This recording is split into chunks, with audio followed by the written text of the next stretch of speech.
I think they said I had 2,400 grafts or follicles, and by all accounts, as far as I can tell right now, it went perfectly well. The only thing that hurt was the anesthetic injections, and even that wasn't too bad. Very much what you expect when you get injected with anesthetic. As you can see, the top of my head is a bit red and sore looking, which I'm having a hard time just dealing with, but I knew I would look like that. What I didn't realise was the back of my head, which you can see there, has basically got a pillow stuck to it, which made sleeping on it comfortable, as best I could say, last night. I've only got a few hours before I have my checkup this afternoon, so despite the rain, I'm heading into Istanbul to have a look at the Grand Bazaar or whatever I can. Feeling very self-conscious about how I look, but yeah, what did I expect? By all accounts, the trichologists or nurses or whoever did the majority of the work were very friendly, did a great job, and from a treatment point of view, I have no hesitation in recommending the team that worked with me, and that's it for now. This is my last meeting with my host Tuna. He's been an absolutely fantastic host. I recommend everyone go and say hi to him. Hi, Trey was one of best patients, and I try to be as good as I can be. So if you come here, I will be your host too, and I will be good for you too. Thank you. You'll like it. Okay, here I am back in my flat in Edinburgh. Last night was the first night I got to actually wash my scalp. It was like day 3. I've only been back. I got back to Edinburgh last night, and straight off the plane I went and saw my GP because I was fearing that I had an infection in the back of my scalp. But he checked it out and pointed out to me that it's not uncommon to actually feel a bit sore and tender after you've had major surgery on the back of your head. There was no infection, but I felt much better having had a GP here just check things out. He said everything looked fine. In fact, the antibiotics they gave me, amoxicillin, was exactly the kind of broad sweeping antibiotic that he would have prescribed. In fact, there's a dosage there for a day longer than is standard in the UK. So I'm back. Everything is healing well. I got to wash my hair. This is what it looks like. This is day 4. This is the morning of day 4 post-surgery. And again, I was an absolute bundle of nerves going over there. The transfer from the airport to the hotel was a bit confused. But the morning of the surgery, as you saw in the tape, I met Tuna, the host, international host, who did translating for me. He was there all morning while I met the doctor and the team and explained stuff. And seriously, from that point onwards, I had complete faith in everything. All my fears were just put aside, and I felt I understood what was going on. And yeah, I met him the following day for the post-op checkup, and that's when I flew back. The day after that, yeah. The facilities that I used in Istanbul were first rate, very clean, modern.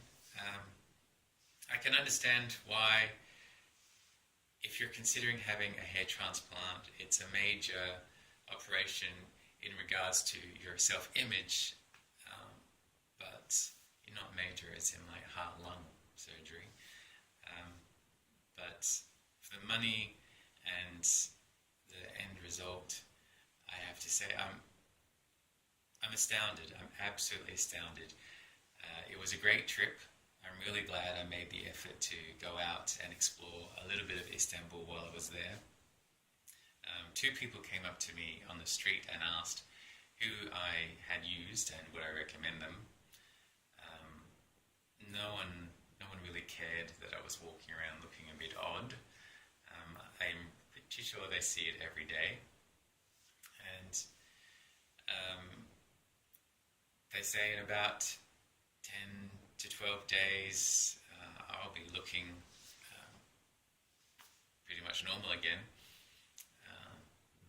That's yet to be seen. Yeah, so at this point I got to say I used the team Welfare Abroad. I found them on Facebook.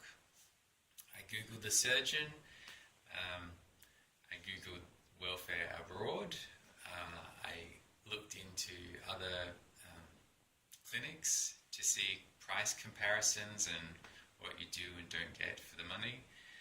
I ended up choosing Welfare Abroad based solely because I got £250 off of the price because it was on sale.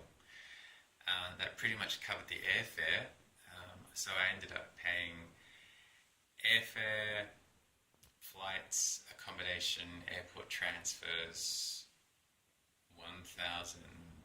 let's say 1,600.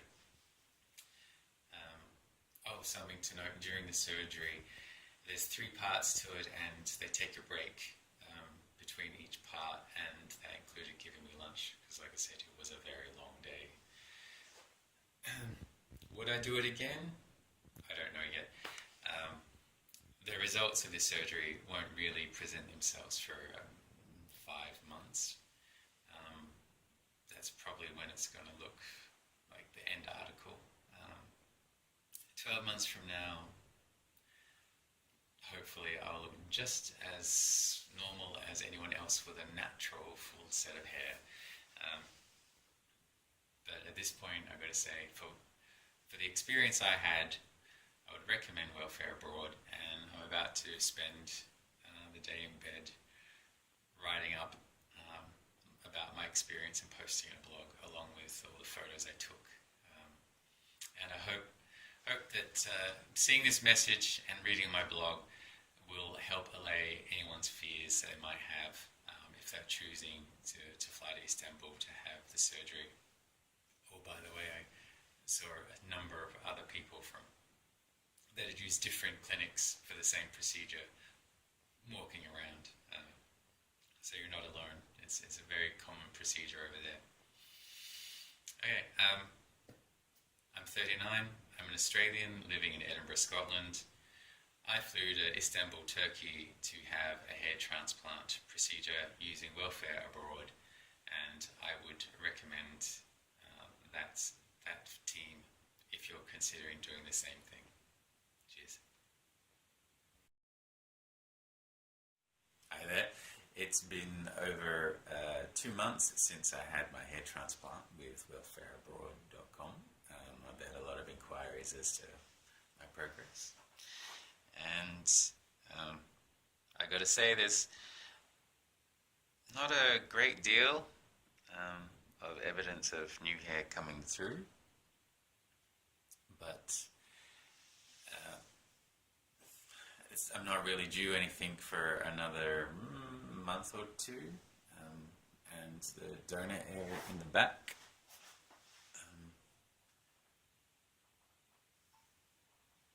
That all looks pretty good. Can't really see that anything's missing there. So that's it. 2 months down the line, some tiny bit of redness, but on the whole, it's looking pretty good.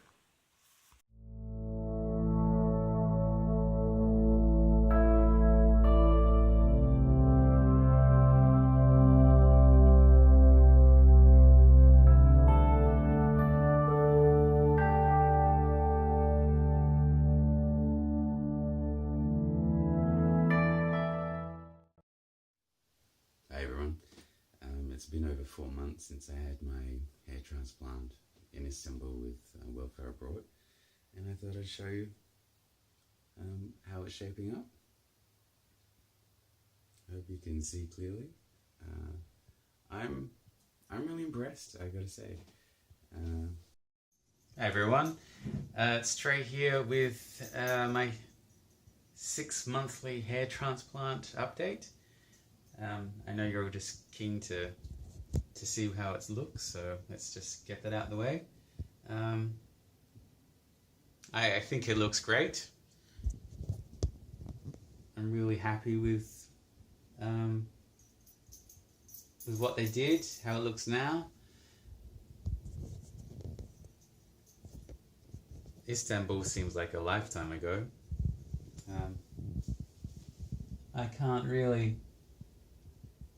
just think about the level of anxiety I had before before I went to Istanbul. That just seems a million miles away, a million lifetimes ago. I'm so used to waking up and having hair again now. It just looks great, looks natural. In time, I hope that it grows in a bit denser, but I'm really happy with it. The guys at Welfare Abroad did a good job, and what more can you hope for? If you are thinking about having hair transplant surgery, then yeah, I can recommend welfareabroad.com. They did a good job for me. I imagine I'll do a good job for you. And if you do head over to Turkey, check them out, welfareabroad.com. Tell them Trey sent you, and hopefully I'll do one more update when I cross the 12-month mark.